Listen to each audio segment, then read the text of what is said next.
بسم اللہ الرحمن الرحیم۔ ماں باپ کو دفنانے کے بعد یہ بات یاد رکھنا، غور سے سنیں آخر تک۔ حضور پاک صلی اللہ علیہ وسلم نے ارشاد فرمایا، جب آپ کے والدین کی موت ہو جائے تو ان کی قبر کے قریب بیٹھ کر اللہ تعالیٰ کا ذکر اتنی دیر تک کرو کہ جتنی دیر تک اونٹ ذبح کر کے تقسیم کیا جاتا ہے، کیونکہ جب دفن کیا جاتا ہے نا تو میت اس طرح پریشان ہو جاتی ہے جس طرح ایک بندہ سمندر کی لہروں میں ڈوب کے مر رہا ہو۔ جب ذکر ہو رہا ہو تو میت پریشان نہیں ہوتی، بلکہ میت بہت خوش ہوتی ہے کہ میری اولاد نے میرا حق ادا کر دیا۔ اس پیاری سی حدیث، پیاری سی بات کو اتنا پھیلاؤ کہ کوئی بھی اس سے بے خبر نہ رہے۔ دوستوں، بد نصیبی کی پہچان۔ رسول اللہ صلی اللہ علیہ وسلم نے فرمایا، 4 چیزیں بد نصیبی کی پہچان ہیں۔ کتنی؟ 4 چیزیں بد نصیبی کی پہچان ہیں۔ سنیں، آنکھوں کا خشک ہونا کہ اللہ کے خوف سے کسی وقت بھی آنسو نہ ٹپکے، دل کا سخت ہونا کہ آخرت کے لیے یا کسی دوسرے کے لیے کسی وقت بھی نرم نہ پڑے، امیدوں کا لمبا ہونا، دنیا کی لالچ۔ ماں کی دعا بد نصیب نہیں ہونے دیتی اور باپ کی دعا غریب نہیں ہونے دیتی۔ تمہارا صبر تمہیں ان مقامات تک پہنچا سکتا ہے جن کا تم گمان بھی نہیں کر سکتے۔ تو پھر یہ مت سوچو کہ کیا ہوگا، کب ہوگا، کیسے ہوگا، تمہیں بس اللہ تعالیٰ پر یقین رکھنا ہے۔ دوستوں، نہ محرم کو چھونا۔ نبی کریم صلی اللہ علیہ وسلم نے ارشاد فرمایا، تم میں سے کسی شخص کے لیے بہتر ہے کہ اس کے سر میں لوہے کی کیل ٹھونک دی جائے بجائے اس کے کہ وہ کسی نامحرم کو چھوئے۔ اداس مت ہو۔ اللہ سے مانگنا ہر کسی کے نصیب میں نہیں ہوتا۔ اللہ تعالیٰ سے مانگنا ہر کسی کے نصیب میں نہیں ہوتا۔ اگر تم مانگ رہے ہو تو یہ اللہ تعالیٰ کی دی ہوئی توفیق ہی ہے، تو پھر اداس مت ہو۔ جس نے توفیق دی ہے وہ بہترین وقت پر قبول بھی ضرور کرے گا۔ اکیلے چلنا سیکھو۔ زندگی میں ہمیشہ اکیلے چلنا سیکھو۔ دوستو، زندگی میں ہمیشہ اکیلے چلنا سیکھو۔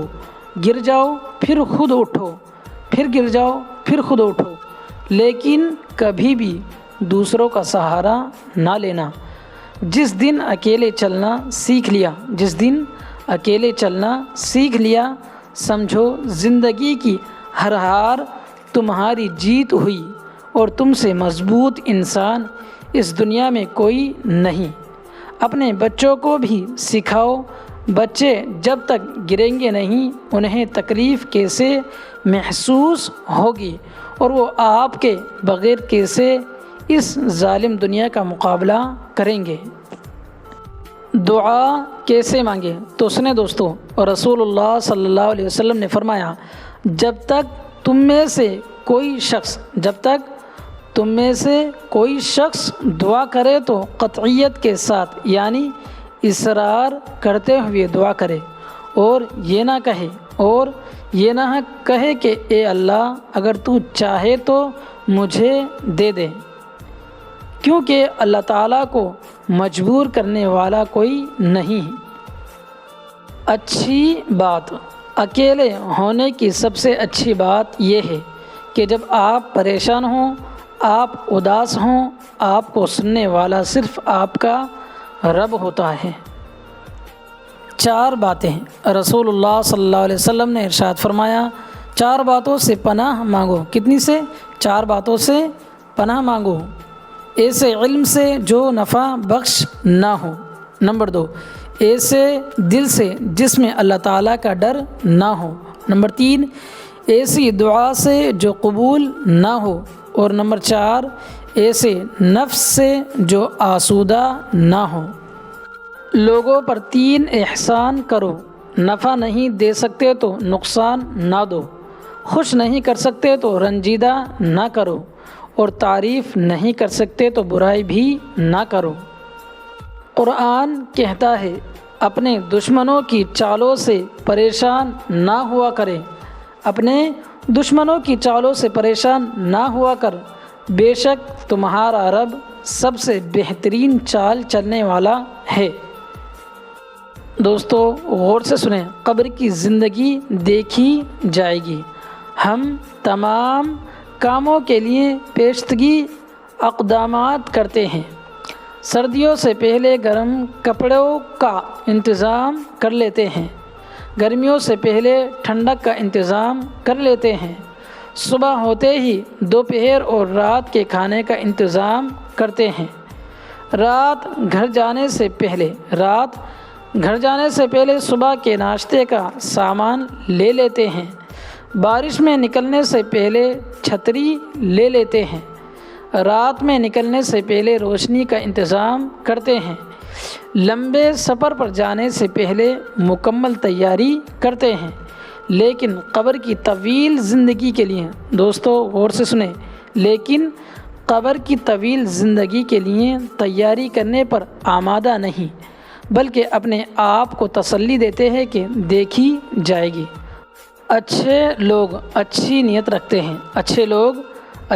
رکھتے ہیں، جس کی وجہ سے اللہ تعالیٰ ان کے تمام کاموں کو سنوار دیتا ہے، اور جس کام کو اللہ تعالیٰ سنوار دے تو کوئی مخلوق اسے کیسے بگاڑ سکتی ہے۔ بے شک اللہ پاک ہم سب کو کہنے سننے زیادہ عمل کی توفیق عطا فرمائے، اور جو غلطیاں کوتاہیاں ہوئی ہو پڑھنے میں انہیں معاف فرمائے، آمین یا رب العالمین۔